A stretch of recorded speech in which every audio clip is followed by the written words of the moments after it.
Hey guys, Jason the Lazy Heretic here with the second video that I promised I would upload, video number 2 or technically number 5 in this series of things that I've learned over 16 years in ministry. And this is going to be a quick one, and I feel like I say that a lot, that it's going to be a quick one, but that it doesn't usually end up being a quick one. They all kind of end up being about 5 minutes, and so we'll see how we go. But what I wanted to talk about this time is that the last of the 4 things. So 16 things for 16 years. We've been through 12 of them. Here they are, number 13, 14, 15, and 16.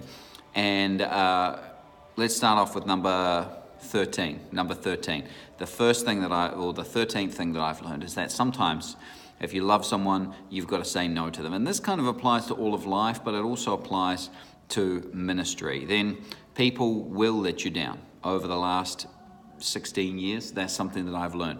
People are going to let you down. It just happens. And then on top of that, though, God never will. God's never going to let you down. He's never going to disappoint you. He's always going to come through on the things that He promises because He's faithful.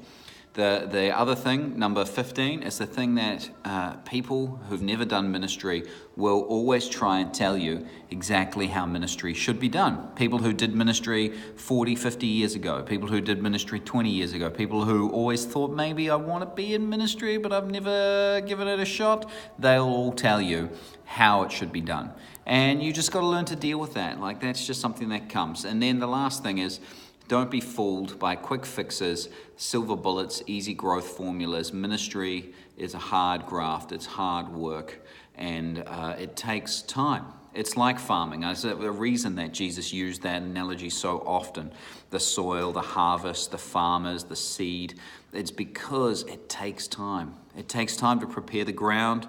It takes time to, especially in Jesus' day, like you think about it, some of the plows that they had and that sort of thing, and they had horses. They had to hitch the horses up. They had to walk along behind them, make sure they plowed it straight. The ground obviously wasn't always great, wasn't always soft and easy to till, but they had to do it.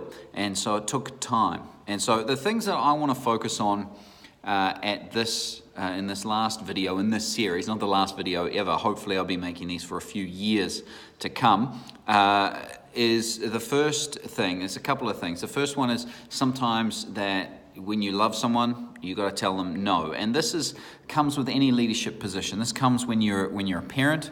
And to be honest, being in ministry is kind of like being in a family, right? It's kind of like being mum or dad in a family. You got to look out for the ones who need your help, the ones who can't always look out for themselves, don't have the best discernment, and that's not to say that all people in a congregation or who come under your ministry are not wise or anything like that. But often as ministers, you see things that go on behind the scenes in a church. You're aware of other conversations that are happening. You're aware of how other people are feeling about certain things.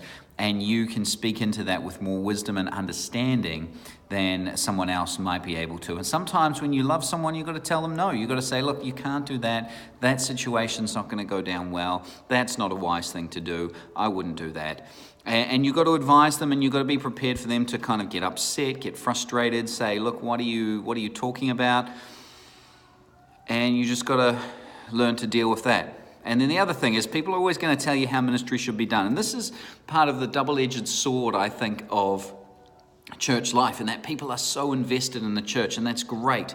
People care deeply about the church and about how it's run and about the ministries that it does. But along with that comes this idea that the longer I spend at church, the more I know how to run a church. And this is kind of like that classic armchair sports coach, right? Who's there watching the game from the sidelines or from the comfort of their living room, and they're like telling, if I was the coach, I'd do this, I'd fire that person, I'd train them this way, I know how it's done. Having never probably played or coached at any particular level, but they're still an expert in the game. And this is kind of that thing, and you've got to learn to deal with that as a minister. You've got to learn to go, okay, I can kind of accept the feedback, but I'm going to push back and say, look, well, I've been doing this for a long time, and I've picked up a few hints and tips, and I've seen it go, and I know what you're trying to say, and I hear your heart, but I just don't see it going well.